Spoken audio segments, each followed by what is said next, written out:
sampai akhirnya mungkin ini langsung masuk ke dunia kerja ini ya, hampir masuk ke dunia kerja. Nah ini sampai akhirnya ada perekrutan dari Kementerian Luar Negeri. Ya waktu itu masih namanya Deplu, Departemen Luar Negeri. Nah ini jadi waktu saya waktu mengikuti tes ini menarik sekali gitu. Saya itu waktu itu tes tahun 2007 ya, tahun 2007 waktu itu Kemenlu itu merencanakan akan merekrut di UPR lah ya. Nanti dengan kuota sekian gitu standarnya gitu ya, dan harus standarnya waktu itu kalau nggak salah paling nggak tuh jumlahnya itu 10 minimal tuh harus 10 gitu, 10 orang pesertanya gitu ya kalau tidak salah saat itu. Nah waktu itu terdaftar tuh lebih 20-an lebih, cuman karena situasi saat itu 2007 itu ada kejadian ini kebakaran hutan. Sehingga pesawat itu banyak yang tidak bisa masuk ke sini gitu kan, nggak bisa ini gitu, sehingga kegiatannya ditunda.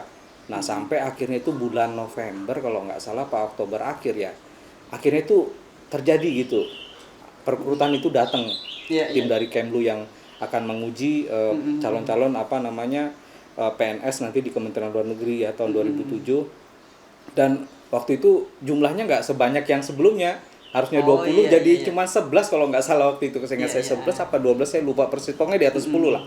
Seperti itu. Nah waktu saya ini juga terus terang saya nggak percaya diri gitu ya waktu ikut tes ini.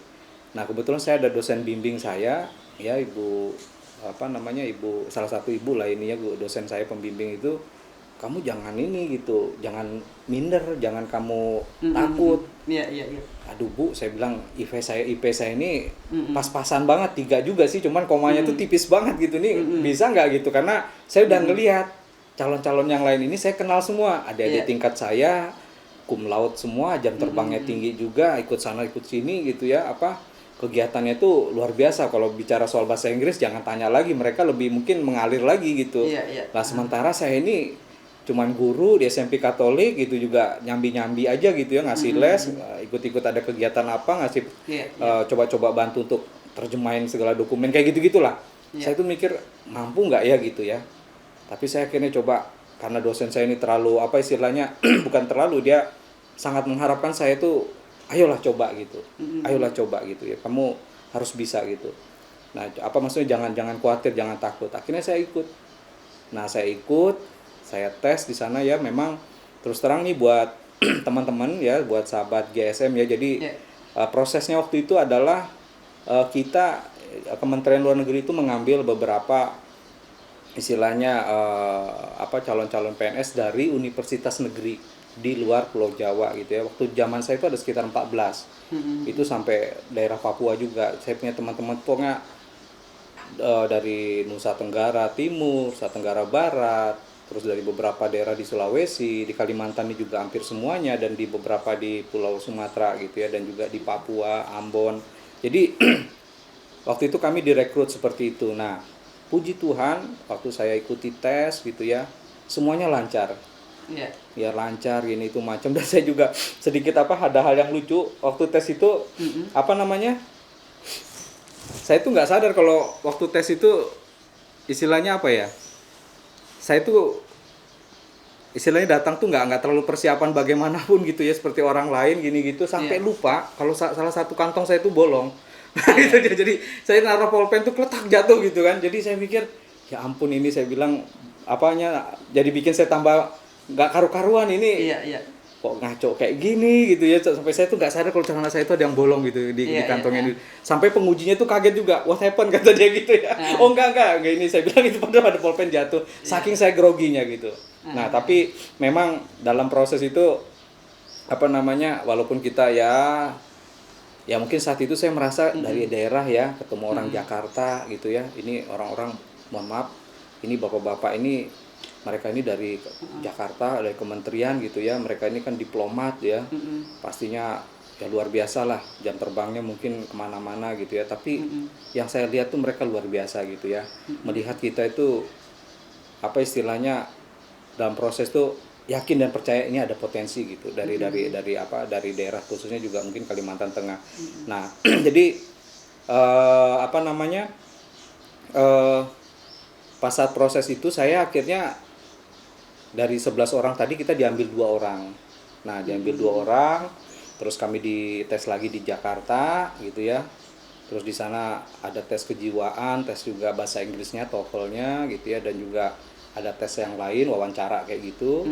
Nanti intinya tuh apakah Anda siap gitu ya untuk ditempatkan di manapun begitu ya, karena dari namanya Kementerian Luar Negeri gitu ya. Kalau untuk bicara wilayahnya kan luas sekali untuk seluruh dunia gitu ya, ada wilayah Amerika dan Eropa, Asia, Pasifik dan Afrika gitu kan, itu hampir semuanya mencakup ya. Jadi maka itu ada wawancara seperti itu gitu untuk memastikan bahwa nanti kalau walaupun kita dari daerah, kalian siap nggak gitu, seperti itu gitu kan. Nah jadi saya ya percaya diri aja gitu ya, karena saya mikir saya pernah ya, walaupun pengalaman saya hanya sampai ke Salatiga gitu ya mungkin, tapi saya di sana merasa ya itu tadi, di Salatiga sendiri saya juga mengenal berbagai budaya, karena terus terang di Salatiga itu banyak juga suku bangsa di sana ya, khususnya dari Indonesia ya, yang beragam gitu. Jadi saya bisa kenal orang banyak. Jadi saya mikir kalau saya pun dimanapun ditempatkan saya siap. Apalagi kondisinya saya sekarang saat itu ya sudah istilahnya ya, apalagi sih kalau bukan kita coba untuk melayani gitu. Karena saya melihat tugas-tugas dari apa namanya diplomat itu benar-benar kita harus bisa melayani gitu. Menjadi seorang pelayan itu nggak gampang dan nggak mudah. Jadi saya pikir ya inilah gitu, saya bilang kalau saya dapat, ini puji Tuhan, saya akan coba maksimalkan dengan kemampuan saya, dengan apa yang saya miliki, saya bisa memberikan pelayanan itu gitu ya. Khususnya ya tentunya untuk ya Indonesia seperti itu. Nah jadi akhirnya tahun 2008 Januari, pas tanggal 1 Januari itu proses pengumumannya keluar. Kaget saya. Itu pun tahu nggak, waktu saya ada coba untuk mengetahui apa namanya tes itu, saya itu lagi perjalanan dari Muara Tewe waktu itu. Dari apa namanya, dari tempat ini ya, tempat teman saya nih. Tempat calon ini kebetulan waktu itu lagi on the way. Cuman dibilang katanya waktu itu pas malam tahun baru itu kita pulang ke Palangkaraya, ini perjalanan dalam bis itu, nanti pokoknya sampai di terminal yang yang terminal bis yang di dekat bundaran bandara itu dulu di situ dulu masih di pinggir-pinggir situ tuh. Nah situ langsung kita ke arah Mako. Ingat saya di pojok tuh ada warnet, saya coba buka di situ, kaget saya, nggak tahu saya waktu itu luar biasa ya, langsung air mata tuh jatuh gitu. Di situ saya semakin yakin, semakin percaya Tuhan itu nggak pernah tinggalkan saya gitu.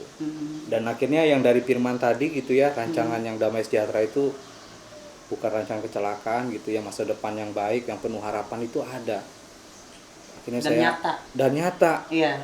Karena terus terang untuk proses masuk ke Kementerian Luar Negeri itu bukan proses yang mudah gitu. Iya. Ya bukan proses yang mudah itu. Ya benar, mungkin bisa kembali kayak tadi juga saya mungkin itu mukjizat.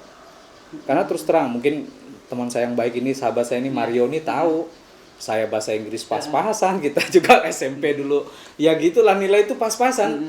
Ya gitulah, cukup lah pokoknya rata-rata lah 67 pokoknya mengerti lah gitu, nggak yang pernah sampai.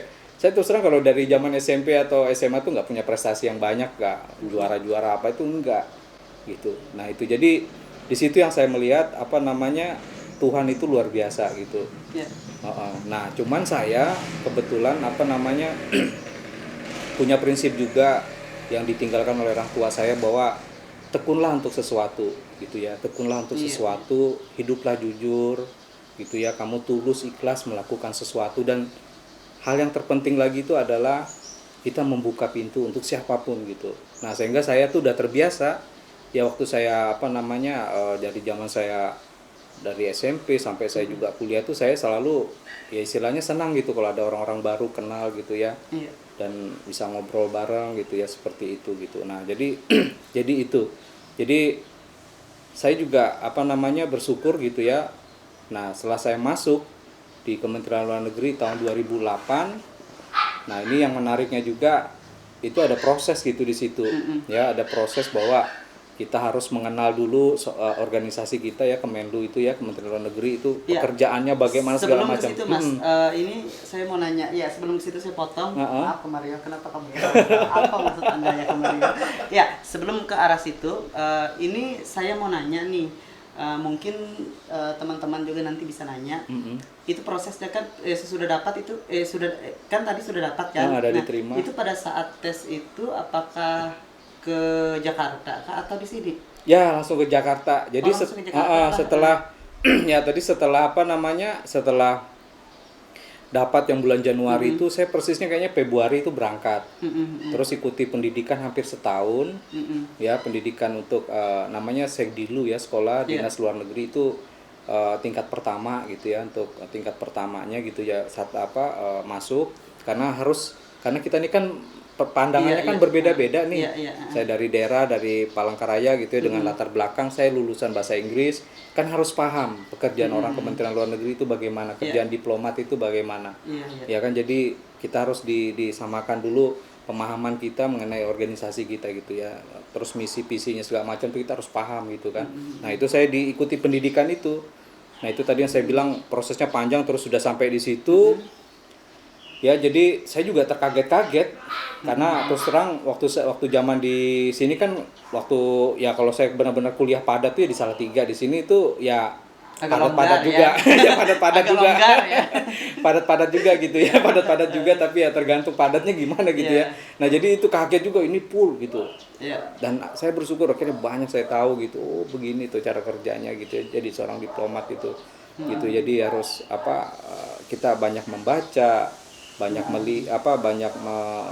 melihat maksudnya mencari informasi gitu ya, baik dari media TV dan segala macam, radio dan semualah, apalagi media cetak seperti itu, kita harus banyak-banyak baca supaya kita tahu semuanya gitu. Bukan semuanya sih, paling tidak paham gitu kan hal itu. Nah, itu jadi itu yang saya juga merasa bersyukur, akhirnya saya terasah terus gitu. Saya akhirnya bisa mengembangkan diri lah di Kementerian Luar Negeri. Nah, sampai akhirnya saya kurang lebih hampir dari 2008 2011 itu tugas saya pertama. Saya ditugaskan pertama ke Nigeria. Ya, Nigeria, rangkapan negaranya itu waktu itu saat itu ada 9. Mungkin tahu nggak Burkina Faso ibu kotanya apa? Tahu nggak? Nah, itu Burkina Faso itu aja baru itu salah satu ya kan. Nah, itu Burkina Faso, nama ibu kotanya Ouagadougou. Terus ada juga mungkin Togo, tahu nggak Togo? Nah kan, nah itu jadi saya tuh banyak belajar gitu. Togo ibu kotanya Lomé, terus Benin gitu ya, banyak gitu negara yang di Afrika. Nah, ini tugas saya pertama nih di Nigeria. Jadi saya bersyukur sekali, saya banyak belajar. Dan mungkin orang kalau mendengar kata Nigeria kan agak gimana gitu ya. Tapi kalau saya sih positif aja, karena sana banyak pemain-pemain bola yang ini gitu ya, yang lahir dari sana gitu yang main di Liga Eropa gitu kan. Seperti Michael Obi itu yang main di Chelsea. Kebetulan saya suka Chelsea. Nah, jadi saya juga lihat dia di sana ada gitu kan. Seperti itu yang di Asian banyak sekali gitu. Nah, juga di sana waktu saya di Nigeria ya, kebetulan saya bawa anak saya yang pertama tuh masih kecil. Ya, masih kecil, masih umur berapa waktu itu ya, 2,5 tahun kalau nggak salah gitu ya. Sampai usia 5-6 tahun lah. Nah, itu dia terus mengalami lah gitu ya, pengalaman di benua Afrika itu ya, khususnya di Nigeria gitu ya. Jadi banyak yang unik gitu ya. Kebetulan negaranya sih Nigeria itu teratur, jalanan bagus semua gitu ya. Dan kalau soal makanan ya cocok nggak cocok gitu ya, tapi akhirnya cocok juga, malah saya suka.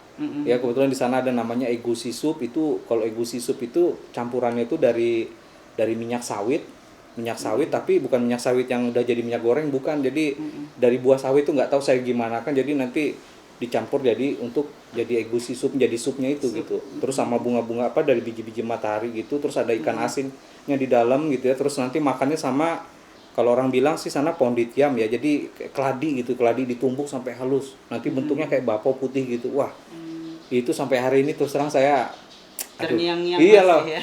Karena saya suka sekali gitu makanan itu gitu. Dan tidak ini juga ya ini juga mungkin rencana dari Tuhan juga gitu ya. Akhirnya saya juga punya putra di sana lahir, yang kecil tadi yang si Kevin itu. Lahir di sana. Ya, jadi si Kevin itu yang anak kedua saya itu lahirnya di sana. Nah, itu pun juga ada ceritanya juga gitu. Ini mana lagi namanya Afrika ya kan, Nigeria, jauh dari Indonesia. Istri saya ini juga mikir lagi hamil sudah ini ya, hamil tua gini gitu. Aduh, ini gimana nih, apa harus pulang ke Indonesia atau gimana nih? Saya bilang, saya diskusi sama istri, gimana nih, udah kita harus di sini aja, percaya. Dan kebetulan di sana ada dokter, kalau nggak salah apa orang India, apa orang Pakistan. Baik sekali dokter itu, saya lupa namanya ya, tapi dia baik sekali. Nah, kebetulan dia suaminya orang Nigeria gitu. Jadi dia itu keras lah, isinya disiplin. Waktu kita check up juga soal kondisi dari istri saya untuk ini anak saya yang nomor 2 ini, ditanya gitu, Anda mau proses melahirkannya di sini atau ke Indonesia? Kalau ke Indonesia saya tidak bisa tangani terus, tapi kalau kamu pilih di sini saya akan tangani. Nah, itu akhirnya udah kita putuskan tetap aja di sini, karena nggak mungkin saya harus pisah gitu ya. Istri saya harus pulang. Sementara kalau buat teman-teman nih biar tahu, terbang dari sana itu nanti dari Nigeria itu harus ke Ethiopia dulu transit. Nama ibu kotanya Addis Ababa. Nah, setelah dari Addis Ababa nanti baru ke Bangkok, ke Thailand, baru ke Jakarta. Jakarta baru ke Kalteng, itu berapa truk kan? Dan itu perjalanan hampir 1 hari. Lebih dari 24 jam lah, hampir 2 hari kali, karena transitnya lama. Seperti itu, nggak ada yang jalan pintasnya, nggak ada gitu, nggak ada penerbangan yang lebih dekat tuh, yang lebih cepat nggak ada. Nah, seperti itu akhirnya udah kita putuskan di sana. Nah, dalam proses itu pun juga ya baik soal pekerjaan saya, baik juga kondisi keluarga, itu yang saya mungkin berkali-kali sampaikan juga, campur kuasa Tuhan itu luar biasa gitu. Saya tuh terus terang nggak habis pikir gitu ya, Tuhan tuh luar biasa sekali gitu ya. Saat saya terus terang kalau soal tugas pekerjaan di Nigeria juga nggak susah-susah juga, maksudnya nggak yang gampang-gampang, lumayan susah juga. Indonesia jam 10 pagi, kita jam 4 subuh, jadi ada 6 jam di belakang Indonesia gitu. Jadi yang di pusat Jakarta jam 10 pagi, kami jam 4 subuh. Jadi jam 4 subuh itu saya udah standby. Zaman dulu belum ada WA, belum ada ini, masih SMS-an aja sama telepon langsung. Nah, itu jadi kita harus standby, itu harus siap. Nah, itulah jadi mungkin ya kalau tugas sebagai itu ya, diplomat itu memang itu dia 24 jam kita kalau di luar negeri. Nggak di luar negeri aja, di Jakarta juga sama. Kita harus siap sedia gitu. Itu yang mental seperti itu kita harus kuat gitu ya. Jadi tekanan masalah ini macam itu harus ini.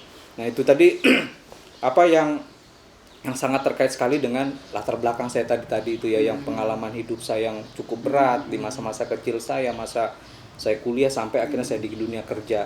Saya bersyukur sekali Tuhan bentuk gitu, sehingga saya siap secara mental gitu. Sampai hari ini puji Tuhan saya selalu happy aja gitu. Nah, itu. Nah, kemudian saya balik lagi ke Jakarta, itu sudah biasa ya. Jadi kami di sana seperti itu, masuk keluar gitu ya. Jadi itu. Nah, terakhir saya kemarin dipercayakan juga, ditugaskan di Kamboja. Ya, di Kamboja, di Asia ya, wilayah Asia. Jadi saya juga bersyukur di tempat itu gitu ya, di negara itu saya banyak belajar.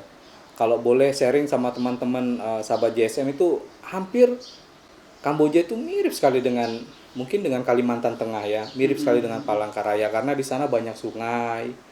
Ikan-ikannya pun juga sama, ada ikan mirip, baung, ya. Ada ikan baung tapi nama lokalnya saya lupa. Bukan baung, saya lupa namanya, ada tuh. Terus ada juga ikan lais gitu kan. Terus ada ikan belidah, ada sana semua ada gitu. Mungkin hampir sama sih mungkin ininya ya, karena sungai-sungai gitu ya. Terus juga makanan-makanannya juga mirip-mirip, berbeda. Makanan-makanannya rasanya itu hampir sama kayak kita, suka yang asam-asam pedas gitulah, yang kecut-kecut gitu ya. Kan di sini kan ada juga tuh yang saya pernah ini sambal dari buah rotan ya. Buah rotan juga ada kan, pakai sambal buah rotan itu. Yang bulat-bulat itu kan, yang agak masam-masam itu kan. Nah, itu buat sambal mirip kayak gitu-gitu. Pokoknya yang rasanya asam pedas, nggak ada yang manis di sana. Seperti itu. Mereka sukanya yang gitu asin-asin dikit gitu, seperti itu. Nah, jadi saya juga bersyukur di Kamboja itu banyak belajar juga gitu ya, soal kita bagaimana yang pastinya menghormati orang yang lebih tua. Itu bagaimana kita menghargai orang yang lebih tua, menghormati orang yang lebih tua, mendengarkan orang yang lebih tua. Ya, terus juga bagaimana kita berperilaku yang baik, sikap yang baik ya di Kamboja itu gitu. Jadi itu. Nah, terus yang saya juga lihat dari warga setempat, mereka sangat ramah dan sangat baik sekali gitu ya. Itu yang saya sangat luar biasa gitu, selalu senyum, selalu ini gitu ya. Walaupun mungkin ya teman-teman mungkin ada yang tahu gitu ya sejarahnya Kamboja kan ya, ada masa dia ada yang dulu ya Khmer merah itu kan ya zaman itu, tapi luar biasa gitu ya dengan perjalanan dari negara itu. Saya banyak belajar gitu mengenai orang-orangnya, dan nggak kalah juga, orang-orangnya hebat-hebat, pintar-pintar gitu ya, bagus. Kalau udah tukar pikiran tuh luar biasa gitu. Saya sangat ini banget dengan mereka gitu. Dan saya juga bersyukur di sana saya juga ada istilahnya keluarga juga gitu ya, keluarga angkat juga kebetulan yang pemilik apartemen saya gitu. Orangnya sangat baik sekali. Ya si Bong Srey itu ya. Jadi nama pemiliknya itu Bong Srey. Jadi dia ini banget menjadikan kita tuh orang perantau, orang dari luar, orang asing tapi kayak keluarga. Saya di situ bersyukur sekali, dia perhatikan kondisi kami segala macam gitu. Nah itu.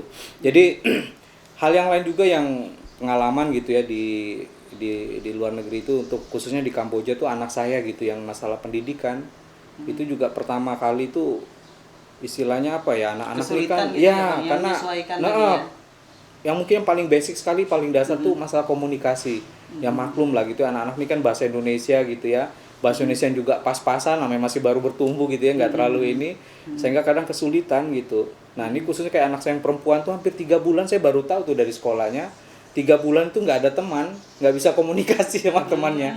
Nah itu juga nggak bisa disalahin ya kan, gimana gitu, memang orang nggak bisa ngomong, nggak bisa ini karena nggak ada bahasa yang bisa diinikan untuk dia bisa komunikasi gitu. Nah saya setelah baru tahu itu pas waktu dipanggil pembagian rapot lah semacam itu ya, baru tahu tuh, oh rupanya anak saya itu 3 bulan tuh nggak ada teman di sekolahnya gitu.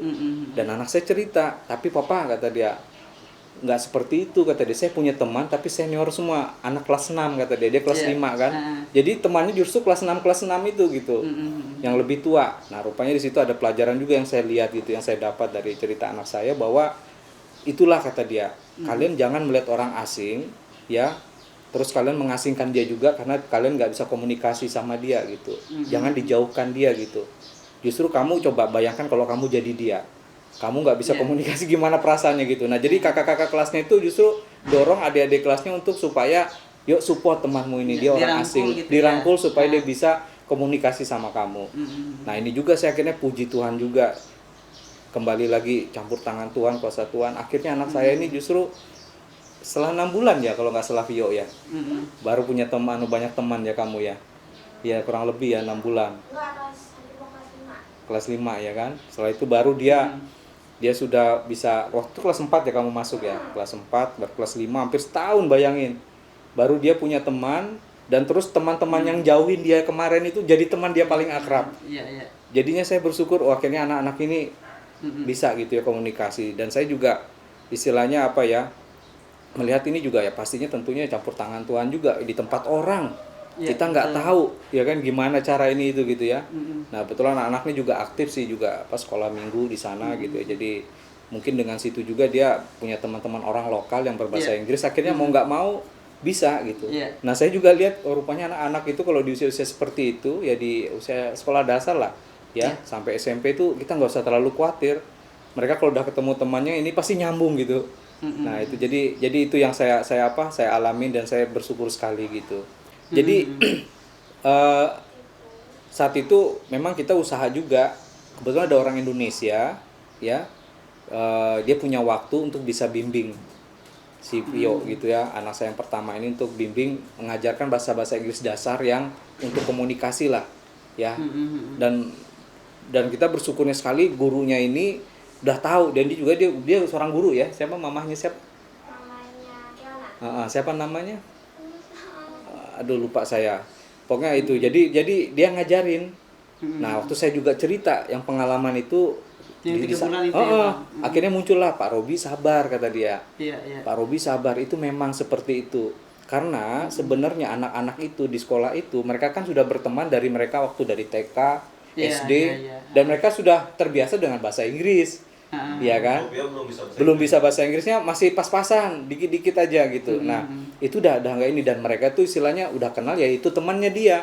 Terus ada orang asing masuk, ada orang lain gitu ya dan juga nggak bisa komunikasi mau nggak mau mereka memang harus istilahnya itu ya mau nerima ya gimana orang nggak bisa nyambung ngomong gitu kan ya kebayang gitu kita ngomong apa dia mungkin apa gitu kan. Nah jadi seperti itu, jadi saya dibilang oleh guru itu bapak harus sabar, nanti saya coba ini. Nah setelah itu dibimbing lah sama ibu itu ya dibimbing itu, jadi diajarkan ini itu akhirnya benar bisa sekitar 6 bulan tuh akhirnya mulai nyambung lah ngomongnya, mulai berteman gitu, 1-2 aktif, sering ada yang ke rumah, teman-temannya datang gitu. Dan akhirnya sampai kemarin kami mau pulang, nah teman yang tadinya jauh sama dia itu yang pertama kali jauh tuh jadi lebih akrab, malah sering main ke rumah. Jadi malah dia bilang apa kata dia, Pio, rupanya kamu ini Pio, setelah saya tahu kamu bisa bahasa Inggris, dengan kamu orang yang menyenangkan sekali kata dia gitu. Jadi teman yang baik untuk cerita, bermain kata dia gitu. Dia senang sekali si Sofan ya.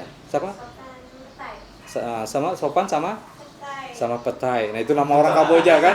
Tuh. Nah, Sofan sama Petai itu namanya ini orang-orang sana, nama orang lokal gitu. Jadi itu teman-teman dia ini banget gitu ya, akrab. Apalagi anak saya yang kecil itu.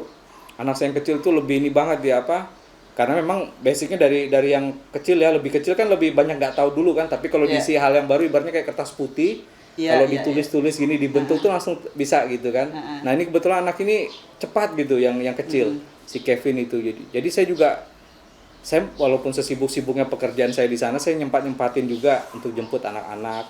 Dan apalagi kalau ada yang di sana kebetulan ada parents meeting gitu ya, jadi ketemu sama guru-gurunya untuk konsultasi macam-macam tuh soal perkembangan kejiwaan mereka, tentang pendidikan mereka, hal-hal apa di dalam proses untuk anak ini gitu ya, dalam pendidikannya gitu. Jadi saya diupdate terus gitu dan saya komunikasi dan mereka selalu beritahu hal-hal yang memang itu yang terjadi gitu, apa adanya gitu. Jadi kita tahu nanti sebagai orang tua tugasnya apa. Jadi semua juga beban itu nggak semua di sekolah rupanya. Saya baru tahu tuh di situ. Jangan semua diserahkan ke sekolah. Sekolah memang punya cara sendiri untuk tanggung jawab juga untuk mendidik mereka ini, tapi tetap orang tua gitu yang lebih ini juga harus punya dukungan gitu untuk anak-anak ini bisa maju, bisa lebih baik seperti itu. Nah itu, saya bersyukur sekali sampai anak saya yang paling kecil tuh ya udah saya pulang gitu, saya jemput. Kadang-kadang tuh udah dari keluar kelas itu udah ada temannya 3 orang ngerangkul dia. Wah cerita apa gitu, senang pakai bahasa Inggris gitu. Saya juga kadang-kadang ini apa anak-anak ini kok luar biasa gitu ya, sibuknya kayak ceritanya tuh kayak ini, nanti kata dia nanti teleponan lagi ya, abis ini kita lanjut kata dia. Wah ini saya bilang luar biasa gitu. Jadi saya senang gitu. Jadi mungkin sahabat GSM, jadi yang saya bisa ceritakan ya pengalaman saya gitu ya, saya bersyukur sekali baik tugas pekerjaan saya, keluarga saya, pribadi saya gitu, semuanya itu berjalan baik gitu ya. Semuanya ini benar-benar diberkati Tuhan gitu ya, disertai Tuhan sekali. Padahal juga saya di Nigeria, di Kamboja itu tugas saya juga nggak gampang. Di sana warganya ada 7.000 orang, yang setiap saya baru nyampe kantor kering-kerang udah bunyi ada yang curhat. Sekali curhat itu satu warga itu nggak ada yang cuma setengah jam, itu ada yang sampai 1 jam. Bahkan ya gitulah, ada yang sampai menangis karena ada permasalahannya ini itu, minta tolong, minta bantuan gitu ya. Nah disitulah saya menjalani tugas saya, pekerjaan saya yang dipercayakan oleh pimpinan saya di Kamboja. Saya harus bisa melayani mereka. Dan Bang, terus terang ya. Iya, ini saya mau nanya nih Bang ya.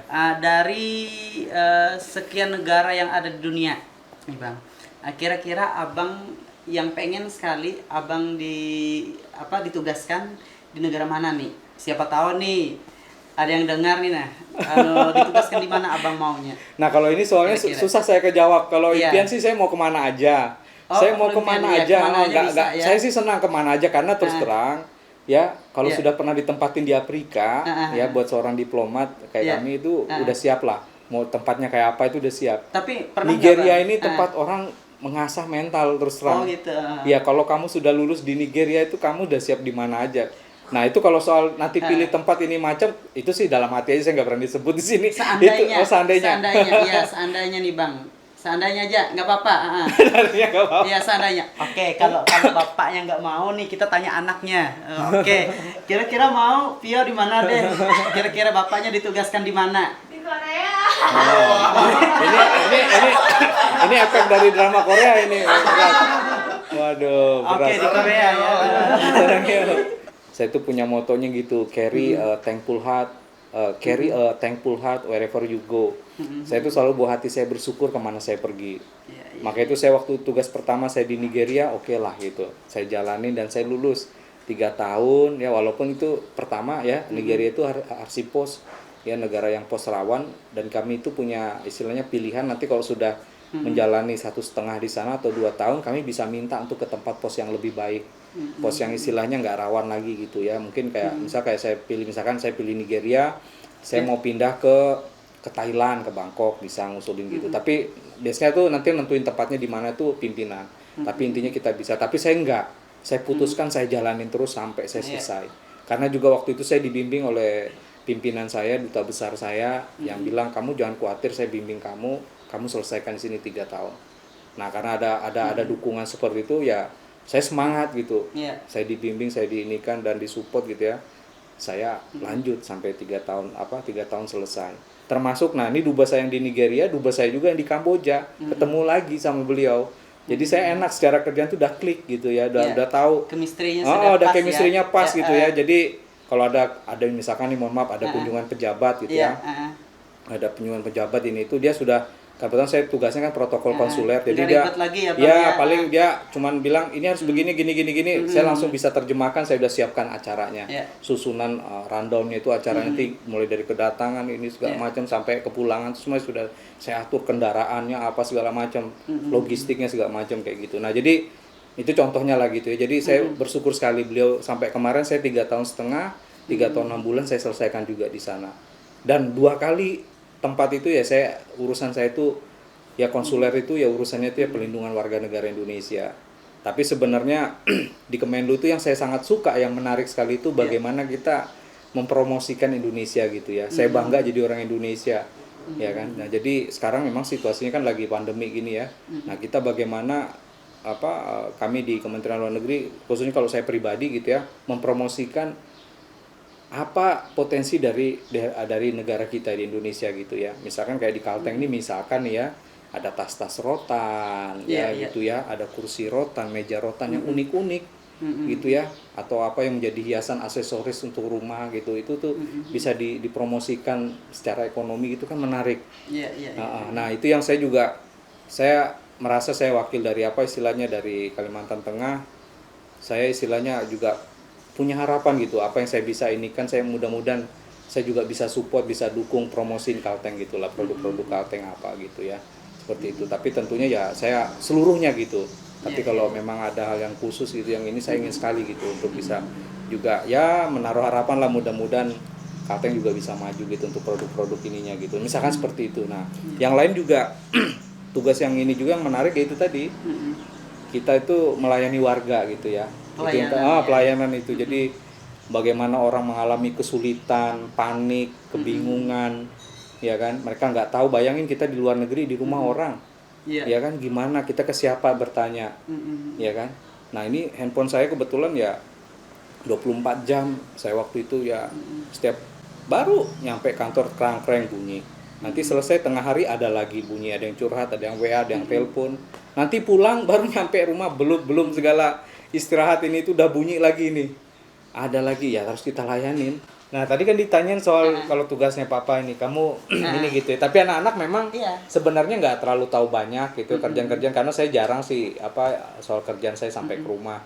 Ya cuman kalau saya ada terima telepon gini gitu, kadang-kadang saya harus ke satu tempat, anak-anak nggak perlu tahu gitu ya apa yang saya bicarakan ini itu gitu ya. Jadi biar mereka juga nggak terlalu melihat wah ini seperti ini tuh pekerjaannya gitu ya. Tapi ya dukungan anak-anak ya, istri gitu ya, keluarga khususnya gitu ya. Jadi itu yang bikin saya kuat. Setiap saya pulang, kalau yang penting anak-anak sama istri udah senyum aja udah aman. Nanti kita cara melepas ininya semua kepanatan, apalagi di saya. Yuk kita makan di luar, kita coba kuliner ini. Kebetulan anak-anak saya ajarin juga makanan-makanan India, terus makanan-makanan apa lagi ya, orang-orang Jepang ya Pio ya, makanan Jepang, Korea, mana-mana gitu. Coba mumpung kita di luar, kita banyak ini gitu ya, coba-coba lah kayak gitu. Jadi Jadi ini terus juga kita coba, nanti saya kadang satu waktu saya ada teman-teman saya orang lokal yang mungkin punya usaha di sana gitu ya, mereka punya restoran, kafe yang saya kenal, mereka kadang ya seperti Mas Ino tadi punya usaha ini gitu, ini saya coba gitu ngetes, nah itu jadi di situ, dan betulan saya bersyukur ya di sana saya banyak teman, anak-anak dan keluarga saya kadang kita inilah kalau sudah apa istilahnya dengan segala kepenatan dari Senin sampai Jumat, Sabtu Minggu tuh khusus kita pergi-pergi, kadang saya kebetulan juga hobinya sepeda ya, betul mereka juga ikut. Kita pergi coba-coba kemana keliling di daerah daerah Phnom Penh ya, di kotanya di sekitaran situ banyak tempat-tempat ya restoran, kafe yang inilah yang menarik gitu. Bang, dari sekian banyak tempat negara yang abang layani warga-warga negara Indonesia yang ada di luar negeri sana, ada nggak satu cerita yang lucu lah atau yang menarik gitu? Ya, bisa nggak bang diceritakan? Yang menarik yang lucu, yang menarik gitu, yang pernah abang tangani, kasus kah atau nelpon kah atau seperti apa gitu, pernah nggak bang ketemu cerita-cerita menarik seperti itu? Kalau ini sih semuanya menarik. Ya semuanya menarik. Kenapa saya bilang menarik gini? Ini kita harus bicara istilahnya pemikiran orang awam ya, orang umum. Kan tadi seperti saya sampaikan gimana kalau kita ya seseorang itu ya tentunya warga Indonesia itu di luar negeri, dia kan nggak tahu, ya kan dia nggak tahu dia harus kemana bertanya apa gitu. Ini semua itu ada prosesnya, ada proses hukum, ada proses macam-macam lah gitu ya. Kita harus ini gitu lihat kan masalah dia bagaimana apa segala macam gitu. Bisa jadi kan sebenarnya bukan salah perusahaan tapi bisa salah dia gitu kan. Nah itu jadi kadang kalau saya pribadi saat melayani seperti itu ya harus kita memberikan edukasi ya. Jadi edukasinya itu gini. Mungkin ini juga perlu sahabat GSM tahu gitu ya. Saat kita memutuskan atau memilih untuk kita bekerja ke luar negeri, itu kita harus punya mental yang siap lah, mental baja. Mental siap, mental baja itu maksudnya gini. Saat kita udah memilih berangkat itu pertama keluarga sudah mendukung. Dan tolong jangan diam-diam pergi ke luar negeri gitu ya. Keluarga harus mendukung. Terus orang-orang terdekat, baik teman, sahabat, siapapun gitu ya, mungkin keluarga yang lain juga harus tahu juga. Gitu kan. Nah terus hal yang lainnya juga tentunya pemahaman atau pengetahuan tentang negara itu atau tempat nanti kita tuju itu harus tahu gitu. Nah apalagi soal tempat dia bekerja. Kalau soal tempat bekerja itu yang penting ya kita harus benar-benar pahami kontrak kerja kita bagaimana dengan perusahaan itu. Ya kan, kita harus benar-benar paham apa yang menjadi hak dan kewajiban kita. Sehingga kalau sudah terlihat, kalau buat kami sih istilahnya itu hitam putihnya ada tuh enak. Tapi kebayang nggak yang kayak gitu-gitu tuh kan kadang yang kayak tadi yang komunikasi pertama, Pak, ini saya punya masalah, Bapak harus selesaikan. Katanya kalau ini saya harus ke kedutaan tuh pasti bisa diselesaikan, orang kedutaan bisa bantu. Kan mereka tuh kadang-kadang pemahamannya tuh sangat dangkal gitu ya. Nah kadang saya akhirnya juga bilang, tolong Anda sebutkan dulu nama Anda siapa, Anda dari mana, Anda bekerja di mana, bagaimana proses Anda bisa datang ke sini. Dan pertanyaan saya selalu begitu, apakah Anda punya kontrak kerja gitu, seperti itu. Nah itu jadi mereka harus kita edukasi juga. Nah tapi tentunya itu nggak hal yang mudah gitu ya buat teman-teman ya sahabat GSM, itu nggak hal yang mudah karena kita memberi pengetahuan yang baik, informasi yang baik itu bukan hal yang mudah karena orang nggak, ya kan Pak saya kan warga Indonesia, Bapak harus bantu, saya harus ini gitu. Itu selalu tuntutannya hanya begitu saja gitu kan. Nah itu tapi kan kita harus benar-benar kasih pemahaman dulu. Nah itu yang penting. Kalau saya sih selalu kalau ada masa-masa gitu, saya berusaha untuk menjadikan diri saya itu sahabat atau keluarga mereka. Pasti langkah saya pertama itu adalah saya coba tenangkan hatinya dia. Selalu saya tuh kalau sudah mereka telepon, Anda tenang, Anda sudah komunikasi dengan orang kedutaan, kami akan coba bantu. Selalu saya bilang kami coba akan bantu gitu ya. Tolong saya dibantu dengan data-data ini. Jadi saya kadang minta apa nama perusahaannya, di mana lokasinya gitu. Terus kamu posisi kerjanya apa, seperti itu gitu. Jadi akhirnya mereka mulai tenang, nyaman. Akhirnya kadang tuh ada yang sampai ternyuh juga, Pak, saya nggak tahu mau bilang apa ya. Setelah saya komunikasi dengan Bapak, saya merasa tenang, nyaman. Yang tadinya mau pulang, milih pulang ke Indonesia nggak jadi. Karena kita sudah mediasikan, kita lakukan mediasi. Karena itu juga saya harus minta dulu sama dia, Anda mau nggak dari pihak kedutaan untuk mediasi dengan pihak perusahaan Anda gitu. Kalau dia bersedia, nah kita bantu itu. Nah tapi ini semua cerita ini pengalaman pribadi saya dalam tugas pekerjaan. Tentunya situasinya akan berbeda-beda di setiap negara, di setiap kedutaan itu beda-beda. Cuman Dan waktu zaman saya, mental. ya zaman saya, Ayo. ya di ini saya sih seperti itu yang saya alamin, pengalaman saya pribadi ya. Maka itu saya juga akhirnya enjoy dengan pekerjaan saya. Jadi yang tadinya awal-awalnya kaget, shock gitu ya dengan setiap ada ini itu, sekarang waktu saya di Kamboja setelah ya nyaris mungkin 1,5 tahun sebelum pulang tuh udah mulai bisa menikmati lah.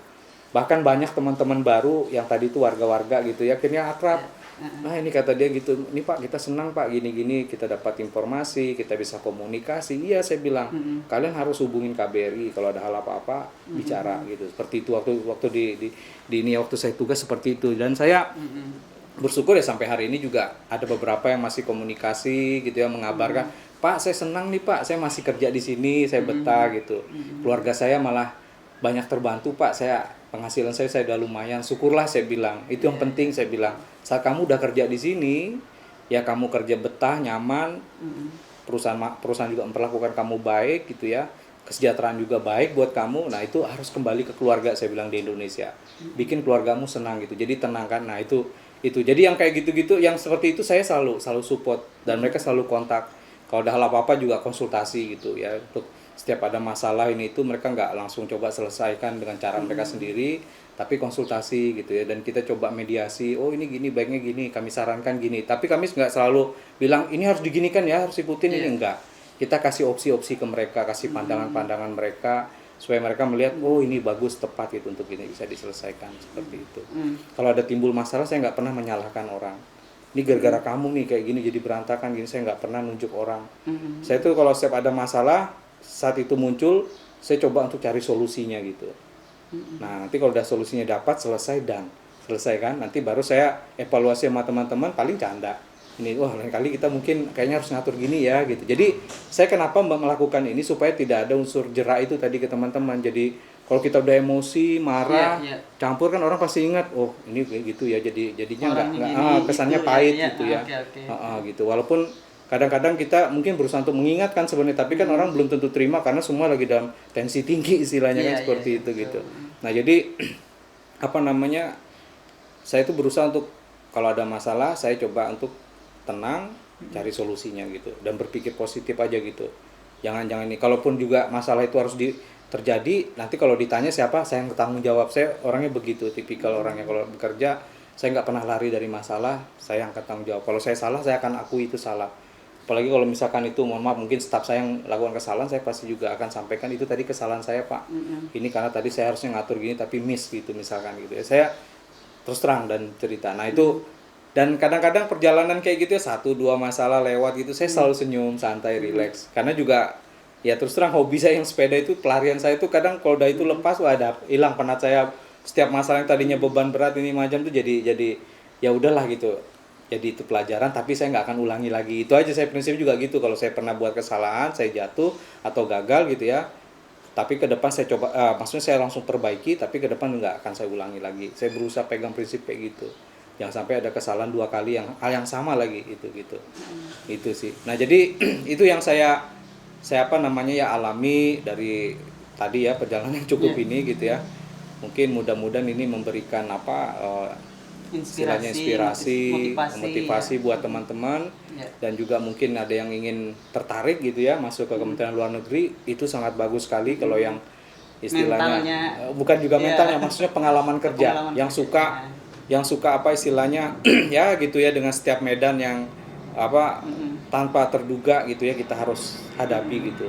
Karena ada satu juga di Kementerian Luar Negeri ini yang saya juga lihat, kita harus bisa multitasking. Jadi ada satu pekerjaan atau mungkin ada 3 pekerjaan yang datang ke kita, itu bagaimana 3 pekerjaan itu kita bisa lakukan sama-sama gitu ya, dan hasilnya itu berusaha untuk semaksimal. Pokoknya itu the best dari kita lah, yang untuk kepimpinan gitu, yang terbaik buat pimpinan itu yang udah yang kita mampu kita gitu ya. Tapi berikan yang paling terbaik lah intinya gitu. Jadi itu harus kita bisa kerjakan bersamaan gitu. Nah itu yang kadang-kadang dulu saya kan kita namanya di sini ya, tadi soal kuliah tadi itu kan kadang ada kadang enggak. Nah itu kan setelah masuk sana kan mau nggak mau kita masuk dunia kerja ya harus siap. Kalau ada datang 3 pekerjaan kita harus bisa kerjakan semuanya gitu ya. Walaupun mungkin yang ini mungkin kita buat skala prioritas, ini yang duluan, ini yang berikutnya, ini gitu. Tapi yang penting saat pimpinan tanyakan atau saat senior atasan kita atau rekan kerja kita tanyakan, kita bisa laporkan, kita bisa bagikan gitu. Itu. Kak Mario, ada lagi yang mau ditanyakan? Wah, elak kami penyem, wah. Ya, ada yang mau ditanyakan lagi Kak Mario? Oke, sambil Kak Mario mungkin ada yang mau ditanyakan nanti. Kira-kira Bang, bisa nggak kasih pesan untuk teman-teman GSM di sana?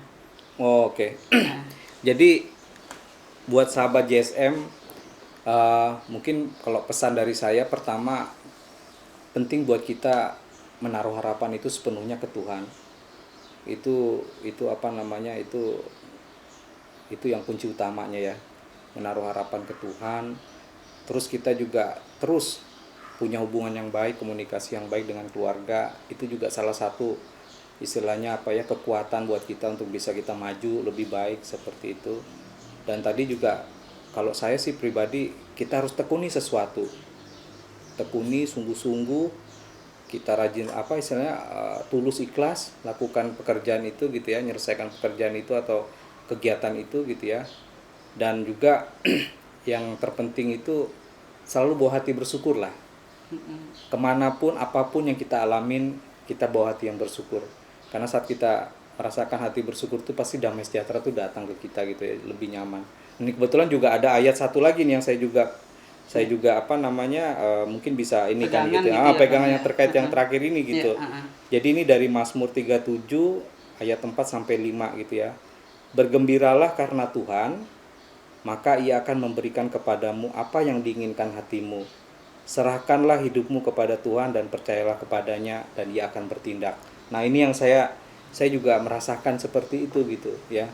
Nah, jadi penting buat teman-teman atau sahabat JSM seperti itu gitu ya, kita menaruh kepada Tuhan. Dan kalau soal pribadi kita harus percaya diri, tetap harus percaya diri. Jangan pernah memandang bahwa diri kita, kok aku nggak seperti dia ya, kok dia bisa jago begitu ya, dia kok bisa bagus seperti itu ya. Enggak, saya terus terang orangnya jangan minder, percaya diri aja. Dan kalau kita diberikan beban tugas satu apa gitu ya, pekerjaan itu, kita jangan pernah dulu bilang, aduh Pak, saya nggak bisa kerjakan ini, saya nggak mampu, saya nggak bisa. Jangan, ambillah pekerjaan itu. Ada orang-orang di sekitar Anda yang bisa bantu, dan sekarang udah lebih canggih lagi, tinggal tanya Google, semua ada. Saya juga begitu, saya kalau ada tugas dari pimpinan itu saya nggak pernah menolak. Ditugaskan apapun saya akan coba kerjakan. Dan kalau kita tidak pahami atau tidak ini, kita jangan malu bertanya ke rekan kerja, ke rekan kerja, ke atasan kita atau ke pimpinan kita. Itu jangan kita malu bertanya, kita harus berani juga gitu ya. Jangan juga kita istilahnya kayak sok-sok tahu gitu, yang penting udah ini gitu, gitu. Tapi belajarlah untuk istilahnya ya, kita percaya diri lah, pasti kita bisa ini kan gitu ya. Dan tentunya ya serahkan semuanya dalam doa, pasti kan Tuhan hanya sejauh doa gitu ya, nggak perlu pulsa, nggak perlu apa gitu, tinggal naikkan doa, Tuhan pasti akan dengarkan dan dia bertindak lah buat kita ya. Intinya kita bertugas itu membawa nama Indonesia, walaupun asal kita dari daerah ini ya, Kalimantan Tengah, tetap kita bawa nama Indonesia. Walaupun apalagi ditugaskan di tempat yang berbeda ya. Benar, apalagi kayak saya juga dengan campuran gitu ya, bapak saya Ambon, ibu saya Dayak, itu saya sangat ini banget, karena orang melihat, mungkin Mas Ino ngelihat saya dikira ini orang mana gitu ya. Kalau saya di luar tuh saya dikira orang Pakistan. Sama. Saya dikira orang gitu India, ya? Saya dikira orang Bangladesh. Dulu sih saya tampang saya nggak gini, dulu saya ya ganteng lah seperti kayak Mario lah. Mario ini ganteng banget gitu kan ya. Udah pasti dia. Nah, saya kayak gini tuh juga ya karena mungkin tambah usia juga. Ya, selain rambut juga semakin di atas ini udah makin habis gitu ya. Coba yang bisa diurus aja lah, yang di ini ya udah kita bisa urus, kita urus gitu. Jadinya akhirnya tampilnya seperti ini gitu. Ya, tapi tetap kalau tampangnya mungkin kayak Rambo, hatinya kayak Rinto lah. Kak Mario, ada lagi tambahan? Cukup ya. Wah. Oke, cukup. Kak, terima kasih Kak.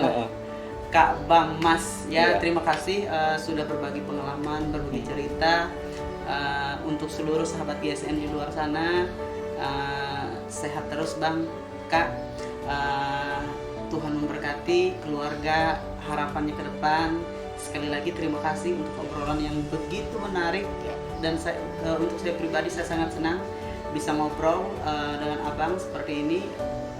menambah pengalaman wawasan saya pribadi ya Bang ya. Sekali lagi terima kasih, shalom, salam sehat buat Abang dan keluarga. Saya juga mengucapkan terima kasih diberi kesempatan untuk berbagi di sahabat JSM, dan juga mungkin dalam penyampaian saya juga kalau ada yang kurang ini tepat atau kurang berkenan, saya juga mohon maaf. Dan itulah yang bisa saya bagikan, mudah-mudahan ini bisa memberikan inspirasi ya, motivasi dan juga pengalaman pribadi bagaimana kita menaruh harapan sama Tuhan gitu ya, sepenuhnya berserah pada Tuhan untuk hidup kita. Seperti itu. Oke, terima kasih Mas Ino. Ya, demikianlah obrolan kami bersama dengan sahabat kami, tamu kami kali ini. Saksikan terus obrolan kami dengan tamu kami yang lainnya di channel YouTube kami Sahabat GSM. Bye bye.